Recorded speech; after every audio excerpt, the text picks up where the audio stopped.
Hello everybody, welcome back to the Charmed Baryon channel. First, a shout out to everyone who subscribed following the X56 review video. Thanks a lot. I know I promised you guys a follow-up on the X56 within a couple of weeks, and it's been substantially longer than that, so I apologize for the delay. I've been trying to get a studio set up so I can do these videos and do Twitch streaming properly, but I've run a bit behind on that, so I've gone with my same makeshift setup as the last video. I do at least have proper audio equipment this time, so let me know if this mic gives me some better audio quality. Before I get to the X56, I just want to make a few comments on what to expect from this channel going forward. I would like to do more reviews in the same level of detail as I did with the X56. I don't have a set schedule for that. I'll do reviews as opportunities arise, but I'm not going to do any review if I think I can just give something an unboxing and a 5-minute summary. I don't think that's useful. And there's way too much of that on YouTube already, I think. And I'll be doing some commentary as well on subjects like VR, gaming, and technology. I will have some commentary regarding VR coming up in the near future. So keep an eye out for that. So on to the X56. But before I start discussing how I feel my views have changed or not changed since the original video, I think there's a topic I want to discuss with you guys. So the comments following that the X56 video were pretty good, I think. And we had some good discussions on a lot of subjects, including the X56 throttle and the X55 throttle that preceded it. Most of these comments were pretty good discussions of people's own experiences with it. But there were some comments that were pretty moronic, and I have to call that out. The reason for that is my X56 review was, to my knowledge, the second one to go up on YouTube. The first one was from a user who goes by Corpselot. And his review was mostly okay, but he did make one big mistake. In his part 2 of his review, he showed the internals of the throttle, including the wires, and he said that the wiring was defective. It was badly done on the basis that individual wires could move freely from one another. So individual wires could separately move. That's nonsense. I mean, that's just complete nonsense. Unfortunately, there's a lot of suggestible people on YouTube who saw this video, saw completely normal wiring, but heard someone telling them it was bad and assumed that it was, because I guess they believe everything they hear on the internet. If you have electrical engineering experience, there is nothing really frightening in that.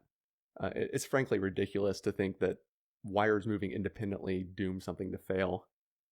And it's kind of absurd to have taken that literally at face value when he actually contradicted himself in the same comment. He starts by saying that this is going to inevitably cause a failure, and then says it caused 3 failures in the X55. The X55 had, I don't know how many it sold, but it was at least thousands.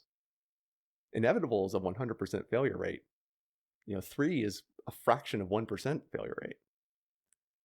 There is really nothing about that wiring that should have shocked anyone. And anyone who is saying, oh, I've seen how terrible the wiring is in there. No, you haven't seen anything. You saw normal wiring and you didn't understand what you were seeing, and so you assumed it was bad because internals of electronics are scary to you.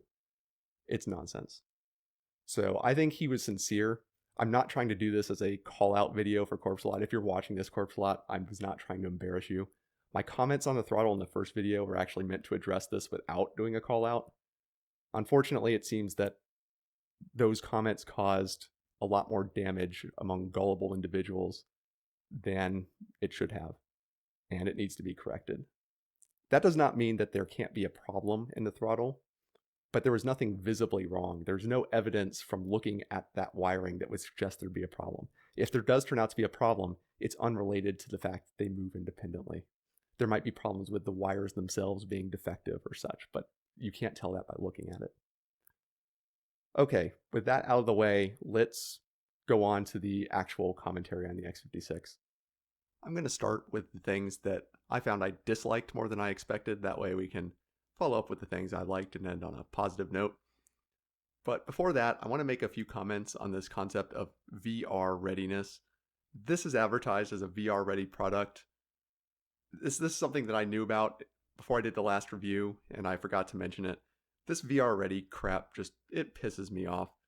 Everything is suddenly VR ready. Your keyboard is VR ready because it doesn't stop working when you put on a VR headset. It's just really obnoxious. Thrustmaster's doing it now. They're calling their stuff VR ready. None of these things are actually built with VR in mind.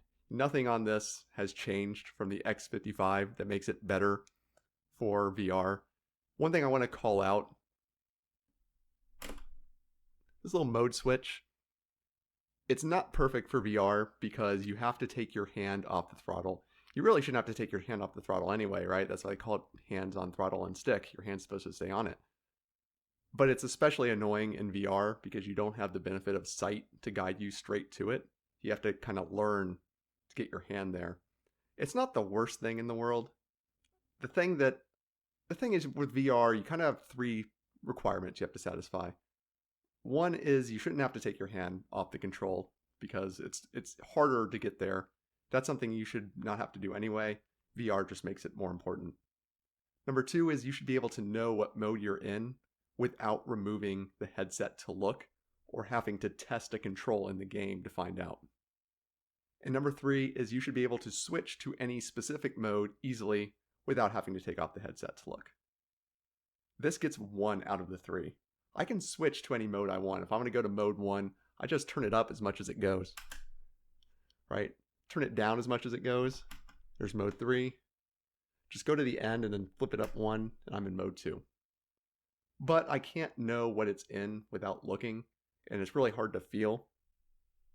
So the right way to do this would be to have some kind of a dial with 3 different settings, and say like the knurling on the dial changes depending on what mode it's in. So as you rotate it, you get to different kinds of knurl.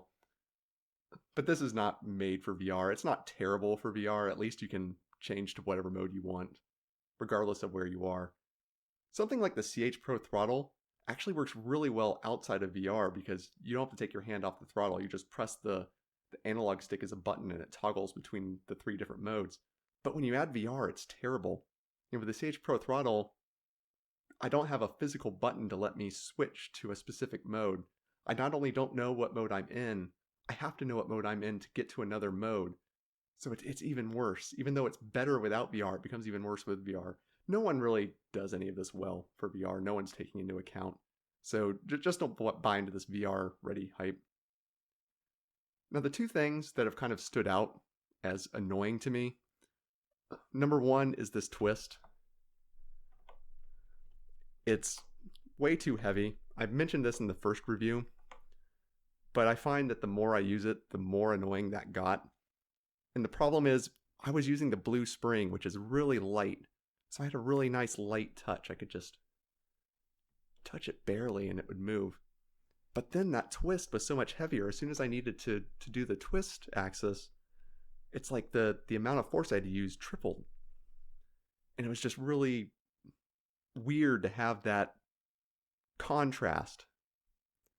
So I've actually switched back to the green spring, and that helps quite a bit. Now at least it's in line with the way that the twist feels, but it's not ideal. And that twist actually can cause some play in the base, so as you do it, you notice how it starts to move.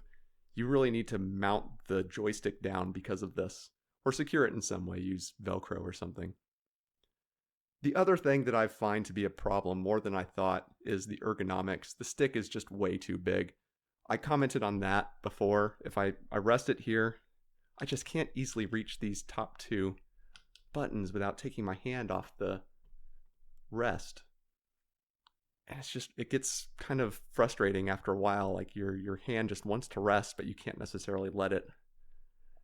So I mentioned that this riser unit, it helps quite a bit, and it does. It really does help. But it doesn't help enough. It needs to be bigger. And the problem is, it's already almost cutting off this pinky button down here. If you went higher, you wouldn't be able to use this. So the right way to do this would be something like what we do in real life with the F35 stick, which is you have something that pivots around a point on the back so that the back of your hand lifts up. You shouldn't just lift your whole hand up. But, that they were lazy. they kept the same X55 mold and they just added this riser as a hack to try to make it work. This was a known problem, and it's disappointing that they didn't fix it. So those two things are kind of annoying. None of them are fatal to the stick, but they're worse than I thought. Both of them I thought it was going to be a problem, but it turned out to be even more of a problem than I realized. So on to the positive. There's one thing that just really stands out as super positive about this. This second analog stick. I said it was going to be useless in the first review. I was dead wrong. This is incredible. I love it. I only use the Y-axis on it. I go forward and back. This is my forward and reverse thrust. I have the throttle and I have a stick. This is like solving this dilemma that people have had for ages in space sims. Do you use a HOTAS solution, hands-on throttle and stick, or a HOTAS solution, hands-on stick and stick, a dual stick setup? With a dual stick, you get a lot of fine control. It's great for dogfighting.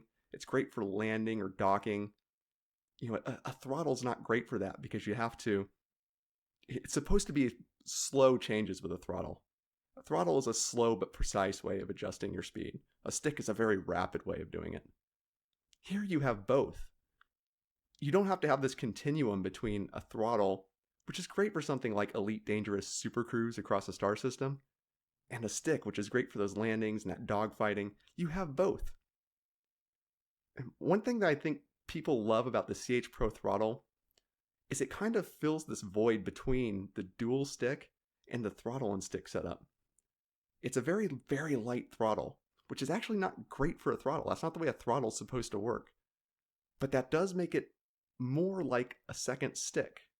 And the fact that it has that analog mini stick means that you also get the full functionality of a stick as well.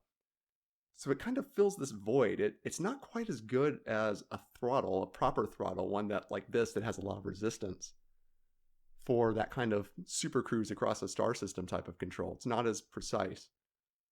But something like that throttle, this is just way too slow for dogfighting and for quick adjustments. You're just a little bit not quite close enough to do your docking, so you have to. That's not what you want to do. But now you have both. You don't have to compromise anymore, and it's a really big deal. It's just so much better than anything I've used before. I really cannot talk enough about how important this is for a space sim. Now that I've experienced it, I don't think I can go back to something that doesn't have this. This doesn't have to be a second stick necessarily. It could just be something with one axis, maybe a slider of some kind, as long as it's analog. But yeah, it's just so good. It's so good. I was totally wrong on the usefulness in my first review. I was completely and utterly wrong. I love it. All right. So what conclusions can we come to based on what I've just discussed, as well as the things I've discussed in the first review video? I'm not going to give you a recommendation to buy or not buy. That's actually going to be standard for all my reviews. I think if I haven't gone into enough detail that you can figure out whether something is for you on your own, I've failed you as a reviewer. I can just tell you what I think and how it relates to the things that I want things to do. For what I am looking for, which is space sims, this is by a mile, the best design you can find right now.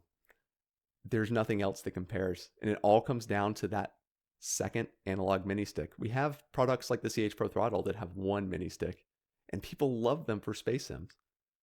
But once you have two, you get the full 6 degrees of freedom, and it's revolutionary. I can't imagine playing without it anymore. In the first review, I didn't even think I was going to use that. I think I commented on that. I don't have any use for that second analog mini stick. I'm just going to not use it. But now that I actually am using it, I can't imagine not having it there. It's that important. I know some people think it's such a tiny little thing. It's just a couple mini sticks added onto an X55.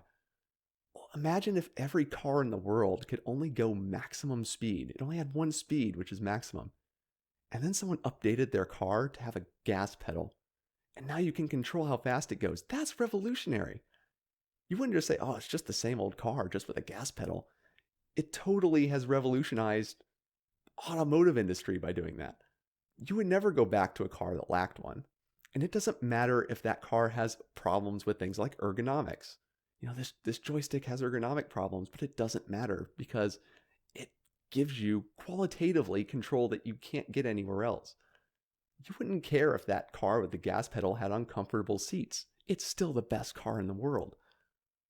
And it's not that the X56 is a superb product. Frankly, I think every product in this space on the market today is crap. Let's be honest here, they're all crap. The X56 is crap. The X55 was crap. The CH Pro Throttle and Fighter Stick are crap. The Warthog is crap. They're all crap. But this is, out of all the crap that exists for space sims, it's the best crap. It's the least bad crap. Someone else could probably take this concept of the dual mini stick and do it better. Saitek themselves could easily have done better. If they, instead of just bolting it onto an X55, came out with a totally new design that actually addressed the issues that people had with the X55s, that would be great. But since nothing else is out there, this is the only option if you want full control and 6 degrees of freedom and the throttle. And it's so great to have that.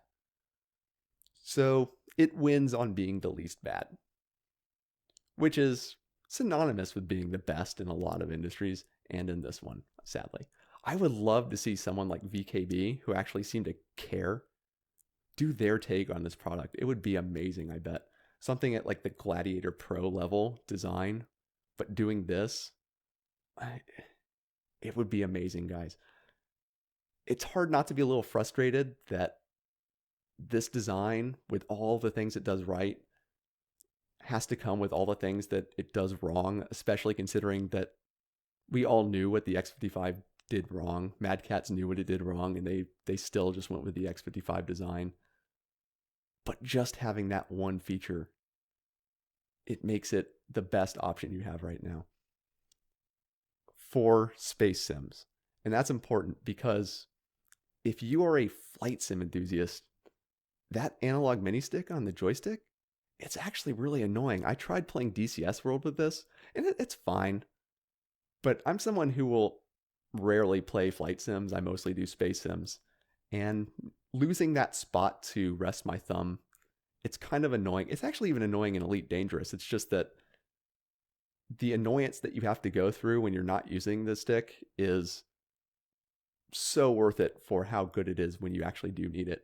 But in a flight sim, you're never going to need it, so it only ever gets in the way. I don't think this is a great flight sim product. For space sims, though, it is the best that you're going to find. And yeah, that's how I feel. I'm not going to tell you whether you should buy it or not. If you want to, maybe you feel it's too risky because Mad Catz has a history of poor quality control. That's fine. Maybe you just don't feel it's worth it.